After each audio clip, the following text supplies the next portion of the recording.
नमस्कार। माध्यमिक शिक्षा विभाग उत्तर प्रदेश की ऑनलाइन कक्षाओं में आप सबका स्वागत है।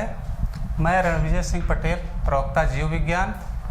आज आप लोग कक्षा 11 विषय जीव विज्ञान के मानव शरीर विज्ञान यूनिट से एक बहुत महत्वपूर्ण चैप्टर पढ़ेंगे, शरीर द्रव तथा परिसंचरण। इस चैप्टर के अंतर्गत हम लोग आज के लेक्चर में देखेंगे शरीर द्रव और उसका महत्व, रुधिर और उसके घटक, रक्त समूह और ब्लड क्लॉटिंग।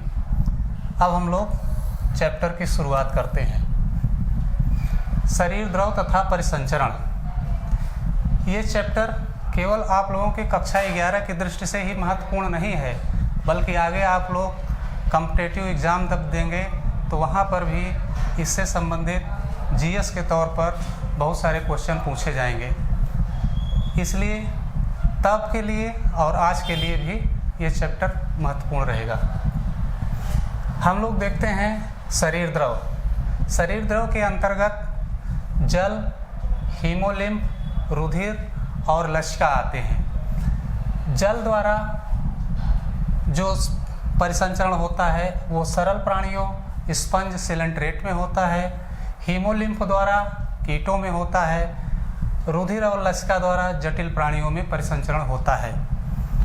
अब ये परिसंचरण का महत्व क्या है द्रव परिसंचरण का? तो ये कोशिकाओं की जैविक क्रियाओं, पोषण, गैसीय विनिमय, हार्मोन्स आदि पदार्थों का एक स्थान से दूसरे स्थान तक शरीर में पहुंचाना ये शरीर द्रव के माध्यम से ही होता है।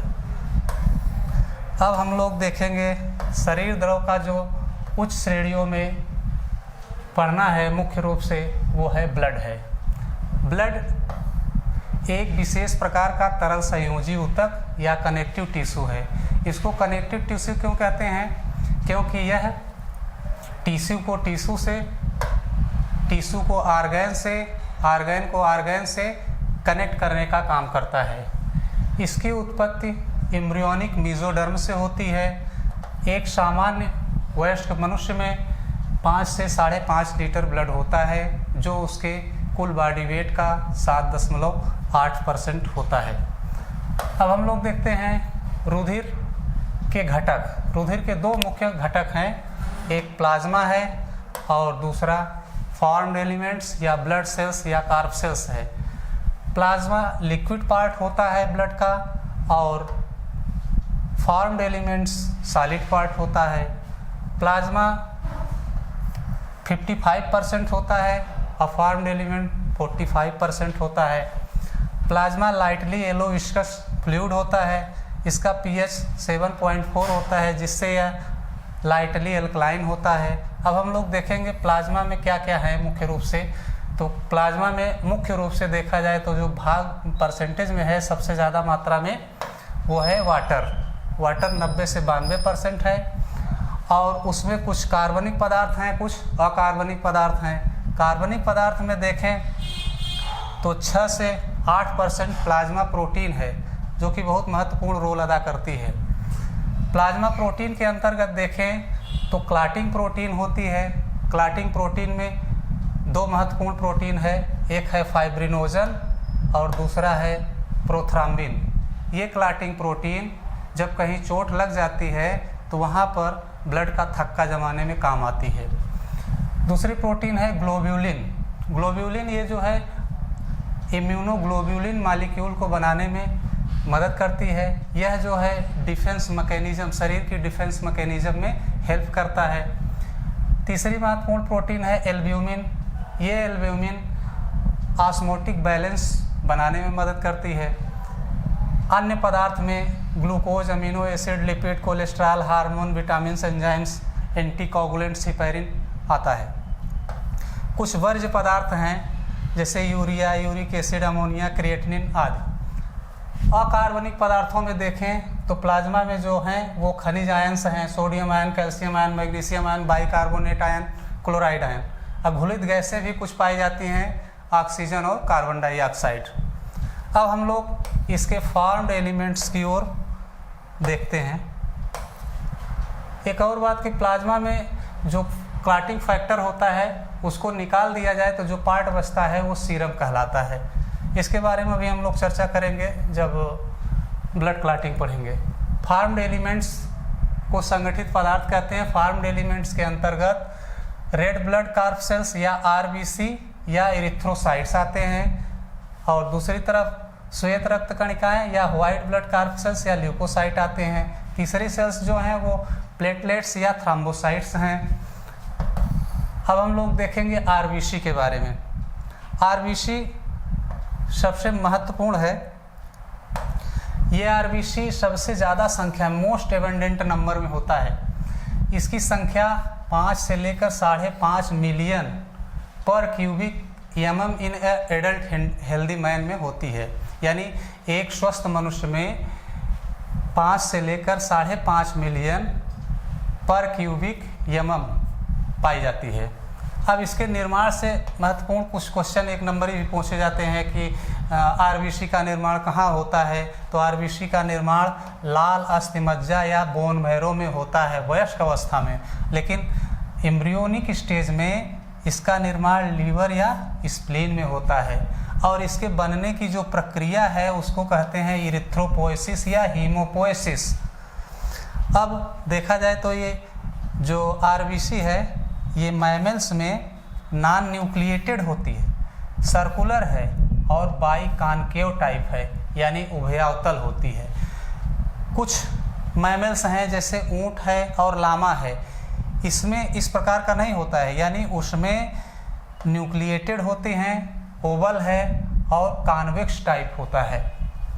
आरबीसी का जो लाल रंग होता है, यानी ब्लड का लाल रंग जो कहें, वो उसमें पाया जाने वाला हीमोग्लोबिन होता है, उसके कारण होता है। ये हीमोग्लोबिन जो है 2 पार्ट से मिलकर बना होता है। एक को कहते हैं हीम यानी वर्णक है, और ग्लोबिन एक प्रोटीन है। और ये ग्लोबिन की मात्रा ज़्यादा होती है 96%, और पिगमेंट की मात्रा कम होती है लगभग 4%। अब ये हीम में जो है आयरन एक एलिमेंट के रूप में पाया जाता है। इसका जो मात्रा होती है वो एक स्वस्थ मनुष्य में 12 से लेकर 16 ग्राम पर 100 ml होती है। आरबीसी का काम क्या है? तो इसका काम होता है श्वसन गैसों कार्बन डाइऑक्साइड और ऑक्सीजन के परिवहन में मदद करता है ये। यानी HB जो है ये O2 से क्रिया करता है, तो HbO2 यानी ऑक्सी हीमोग्लोबिन बनाता है। ये ऑक्सी हीमोग्लोबिन पूरी शरीर की कोशिकाओं में जाता है, वहाँ पर जो है ऑक्सीजन देता है प्रत्येक कोशिका को, और वहाँ पर जो उपापचय प्रक्रिया होती है उसके उपरांत जो कार्बन डाइऑक्साइड बनती है उसको वहाँ से लेकर के बाहर निकालता है। आरबीसी की औसत आयु जो है 120 दिन होती है, यानी 120 दिन बाद ये डिस्ट्रॉय हो जाते हैं, और इसका डिस्ट्रॉय जो होता है वो स्प्लीन में होता है। इसीलिए स्प्लीन को जो है ग्रेयार्ड ऑफ आरबीसी कहा जाता है। ग्रेयार्ड्स माने आरबीसी की कब्रगाह कहते हैं। और जो अतिरिक्त आरबीसी होता है वो इसी स्प्लीन में संचित हो जाता है, इसलिए जो है स्प्लीन को ब्लड बैंक भी कहते हैं।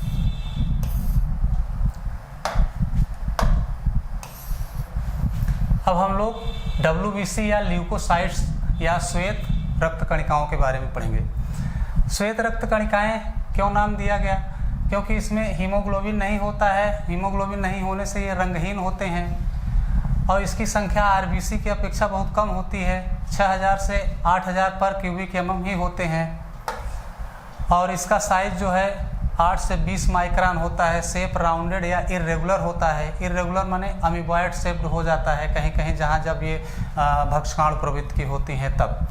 आरबीसी और WBC का अनुपात 600:1 होता है, और इसका निर्माण जो है रेड बोन मैरो यानी लाल अस्थिमज्जा में, लिम्फ नोड में और स्प्लीन में होता है। इसके निर्माण की प्रक्रिया को, जैसे आरबीसी के निर्माण की प्रक्रिया को हीमोपोएसिस कहते थे, वैसे इसके निर्माण की प्रक्रिया को ल्यूकोपोएसिस कहते हैं। ये जो है, जैसे आरबीसी जो है नॉन न्यूक्लिएटेड होता था मैमल्स में, तो यहाँ पर ये न्यूक्लिएटेड है। इसका शॉर्ट लाइफ है, यानी 3 से 4 दिन ही औसत जीवन काल है, लेकिन इसके जीवन काल में बड़ी वेरिएबिलिटी है। कुछ जो मेमोरी सेल्स बन जाती हैं लिम्फोसाइट वाली, वो सालों साल तक के जीवित रहती हैं। इनकी 2 मुख्य श्रेणियां हैं, एक को कहते हैं कणिकामय और एक को अकणिकामय।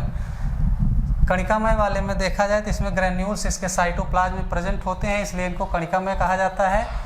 और जो कणिकामय वाला है वो बोन मैरो में बनते हैं, जो एक कणिकामय वाला है वो स्प्लीन और लिम्फ नोड में बनते हैं। आगे चलते हैं।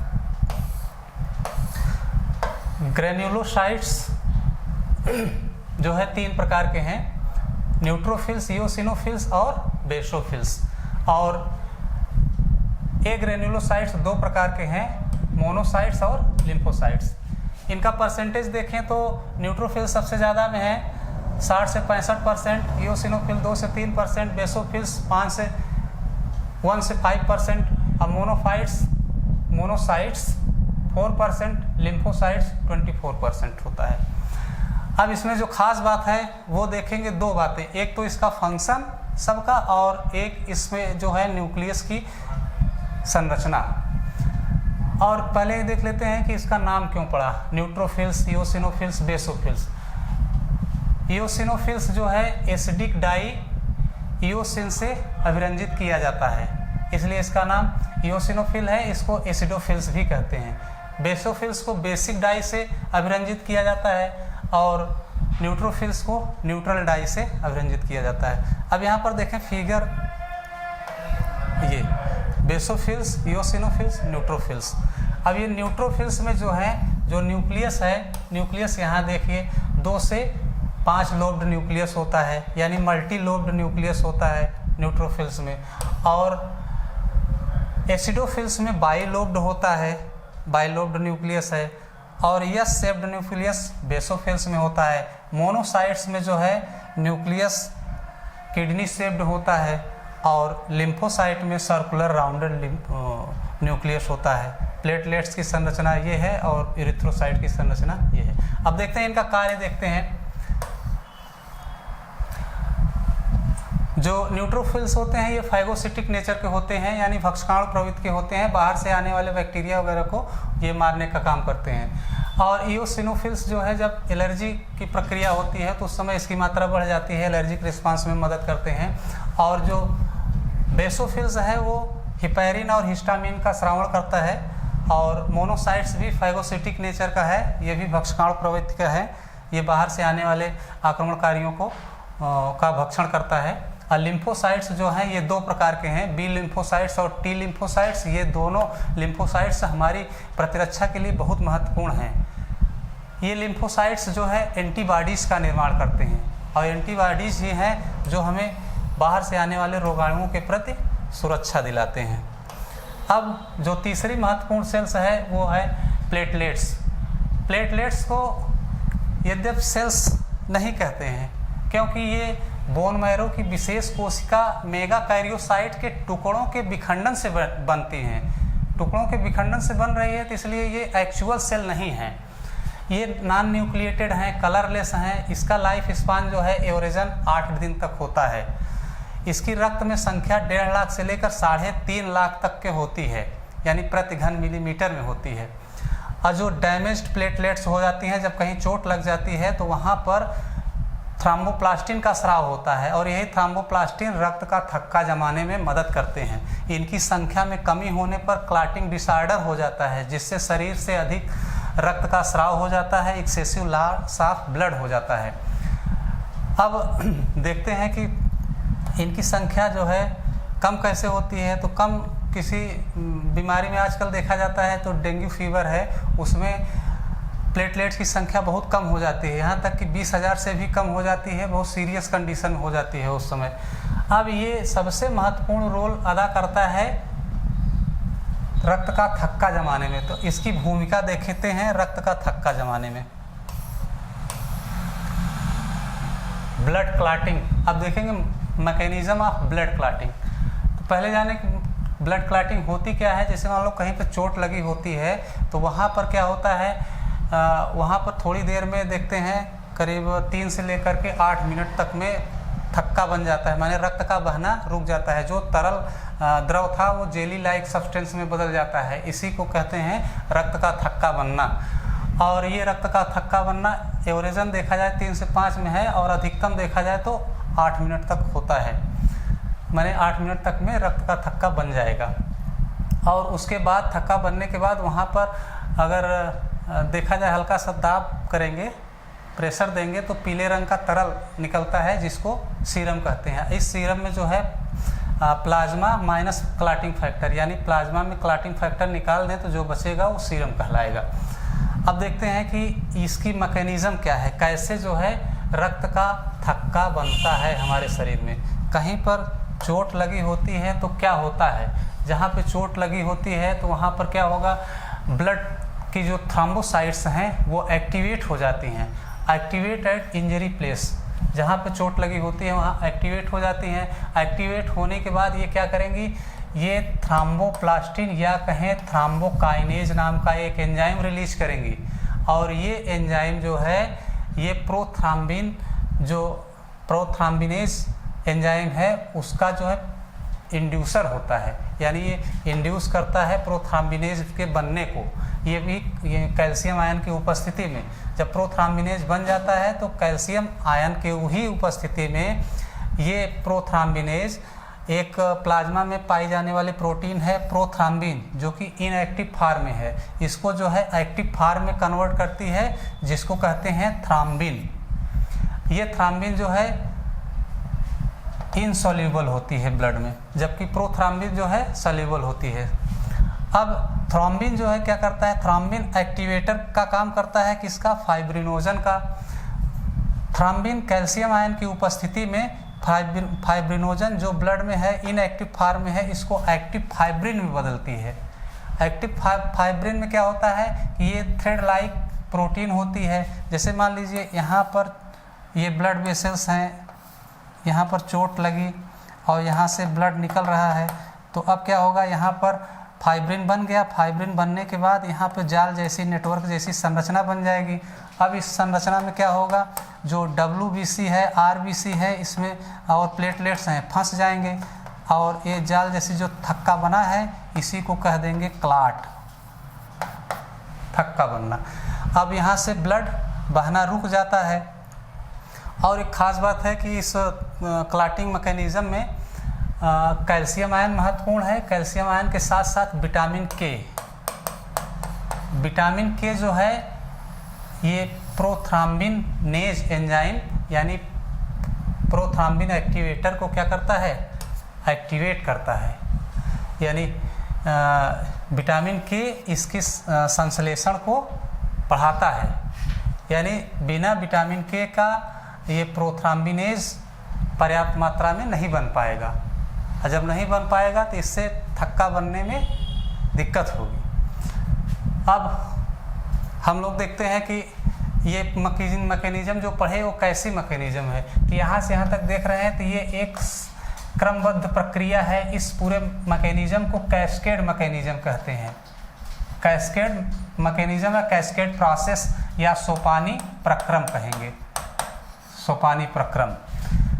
अब ये जटिल मैकेनिज्म रही, इसमें करीब 13 फैक्टर काम करते हैं और इसमें से देखा जाए तो कुछ फैक्टर महत्वपूर्ण हैं। ये जैसे फाइब्रिनोजन है, ये प्रोथ्राम्बिन है, थ्रोम्बोप्लास्टिन है, ये महत्वपूर्ण है जो काम के हैं, वो आपके सामने हैं। अब हम लोग आगे चलते हैं।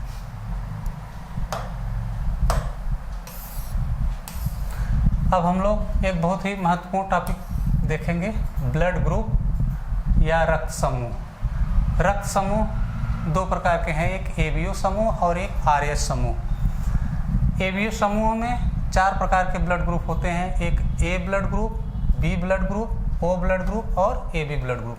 A, B और O ब्लड ग्रुप की खोज 1900 में कार्ल लैंडस्टीनर ने की थी। उसके बाद AB ब्लड ग्रुप की खोज बाद में लैंडस्टीनर के शिष्य डी कैस्टेलो और स्ट्रूली ने 1902 में की थी। De Castello and Sturli. इसके लिए इन दोनों लोगों को माने कार्ल लैंडस्टीनर और इनके शिष्यों को नोबेल प्राइज़ 1930 में मिला था। आगे चलते हैं।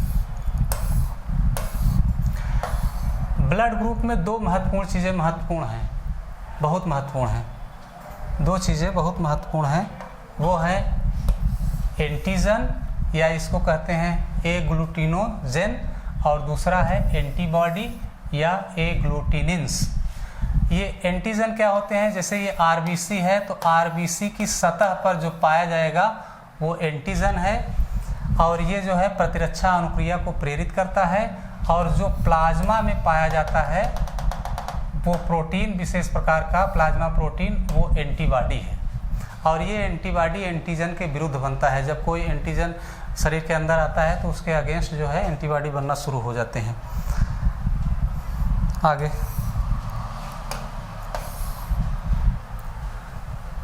अब देखें, यहाँ पर खास बात है कि जो एंटीजन होता है ये दो प्रकार का होता है, एक एंटीजन ए और एक एंटीजन बी। अब जैसे ए ब्लड ग्रुप है तो उसमें एंटीजन ए होता है, बी ब्लड ग्रुप है बी एंटीजन होता है, ए बी ब्लड ग्रुप है तो ए बी दोनों रहेगा। और वो जो ब्लड ग्रुप होता है उसमें न ए एंटीजन होता है न बी एंटीजन होता है।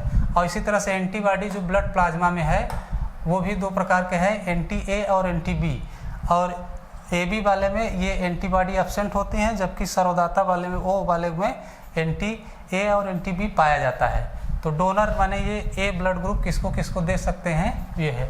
और एक खास बात यहाँ पर है कि ब्लड ट्रांसफ्यूजन जब किसी को हम ब्लड देते हैं तो उस दौरान कभी भी एंटीजन और एंटीबॉडी एक समान नहीं होना चाहिए। अगर एक समान होगा तो क्या होगा, वो दोनों रिएक्ट करके क्लम्पिंग करेंगे। क्लम्पिंग करने से क्या होगा, आरबीसी नष्ट होगा। आरबीसी नष्ट होगा, उसकी संख्या कम होगी तो एनीमिया की बीमारी हो जाएगी। जब आरबीसी नष्ट होते हैं तो उसी दौरान ये बिलीरुबिन और बिलीवर्डिन में बदलते हैं, जिससे शरीर में पीला रंग का वर्णक बढ़ जाता है उसकी मात्रा, तो जिससे जॉन्डिस या पीलिया हो जाती है या और उससे अधिक गंभीर समस्या हो जाती है। ये देखें कैसे ये एंटीबॉडी इसके सतह पर हैं। जैसे देखें ये आरबीसी है सब, तो आरबीसी की सतह पर ए एंटीजन, बी वाला है तो बी एंटीजन, ए बी है तो ए बी दोनों है, और ब्लड ग्रुप ओ है तो कोई एंटीजन नहीं पाया जा रहा है। आगे आरएच समूह। आरएच समूह भी बहुत महत्वपूर्ण है ब्लड ग्रुप में देखा जाए तो। आरएच समूह में क्या होता है कि ये पॉजिटिव और निगेटिव दो प्रकार की ब्लड ग्रुपिंग इसी आरएच समूह से निर्धारित की गई है। आरएच नाम कैसे पड़ा है, तो इसका एक अफ्रीका में एक मंकी की प्रजाति है रईसस, उससे आरएच टर्म लिया गया है ये।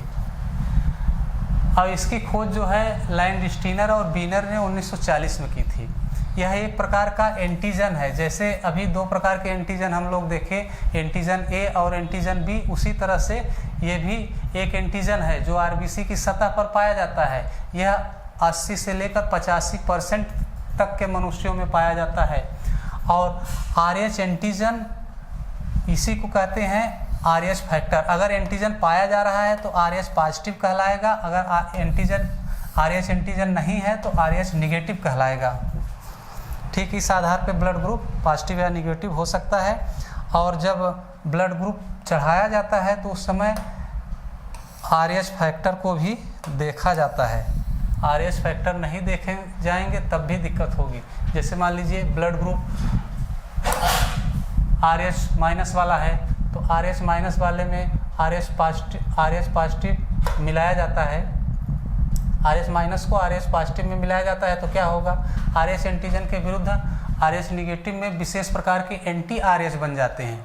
एंटी आरएच बनने से क्या होगा, एंटी आरएच बनने से वो आरबीसी को डिस्ट्रॉय करता है, जिससे एनीमिया और जॉन्डिस हो सकती है। अब देखें आरएच पॉजिटिव मेल और आरएच निगेटिव फीमेल के बीच अगर शादी होती है तो ये इनकम्पैटिबल है, माने ये सही नहीं है। इससे जो संतान होगी उसमें दिक्कत होगी। पहली संतान तो ठीक रहेगी लेकिन दूसरी वाले में प्रॉब्लम होगी। तो प्रॉब्लम क्या होगी वो अभी डिस्कस करते हैं। अब देखिए यहाँ पर आरएच एंटी जन के प्रेजेंट या एब्सेंट से ब्लड ग्रुप 8 प्रकार के हो जाते हैं। अगर ये ब्लैक वाला जो है RH एंटीजन दिखा रहा है तो यहाँ पर देखें O पॉजिटिव, माने O ब्लड ग्रुप में अगर RH फैक्टर प्रेजेंट है तो O positive, B blood group में है तो B पॉजिटिव, अगर इसमें नहीं प्रेजेंट है तो O negative, B negative, A negative, AB negative, present है A वाले में तो A पॉजिटिव, B वाले में प्रेजेंट, AB वाले में प्रेजेंट है तो AB पॉजिटिव। अब देखें इस आधार पर देखें तो कौन सा ब्लड ग्रुप किसको दिया जा सकता है, किसको नहीं दिया जा सकता है। ये देखा जाए तो O निगेटिव जो है वो सबको ब्लड दे सकता है, माने ये सर्वदाता है O निगेटिव, और AB पॉजिटिव जो है सबका रक्त ले सकता है, यानी ये सर्वग्राही है। और सर्वदाता सर्वग्राही और क्यों नहीं दे सकते हैं, इसमें वही बताया कि क्लम्पिंग हो जाएगी। अगर वहाँ पर एंटीबॉडी एंटीजन मैच कर जाता है, समान हो जाते हैं, तो RBC डिस्ट्रॉय हो जाएगा, एनीमिया हो जाएगी और जॉन्डिस हो जाएगा, क्लम्पिंग हो जाएगी। अब RH इनकम्पैटिबिलिटी का एक अच्छा उदाहरण देखते हैं। मदर जो है RH निगेटिव ब्लड की है और उसके भ्रूण में जो भ्रूण है, शिशु जो पल रहा है, उसके फीटस जो है वो RH पॉजिटिव ब्लड का है। तो अब क्या होगा, क्या तो जब फर्स्ट प्रेगनेंसी माने प्रथम गर्भावस्था होगी तो उसमें जो है ब्लड की कोई मिक्सिंग नहीं होगी।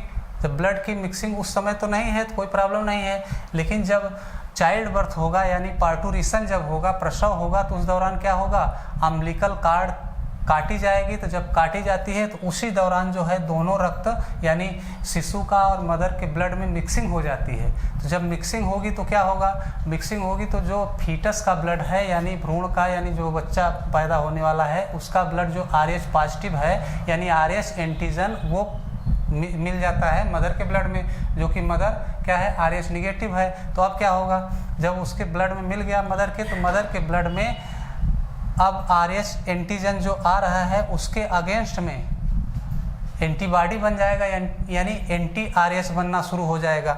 अब जो पहला शिशु है वो तो पैदा हो जाएगा, उसको कोई प्रॉब्लम नहीं होगी, लेकिन जो दूसरा शिशु है उसमें क्या होगा कि ये एंटीबॉडी बनता रहेगा और ज़्यादा मात्रा में हो जाएगा। और जब दूसरी प्रेगनेंसी होगी तो क्या होगा, उस दौरान ये जो बना हुआ RH एंटी RH है यानी एंटीबॉडी जो बना है RH पॉजिटिव के अगेंस्ट में मदर के ब्लड में, वो फीटस के अंदर जाएगा, यानी कि ये उस दौरान कैसा काम करेगा, जो एंटी RH बना है वो IgG मॉलिक्यूल की तरह कार्य करेगा।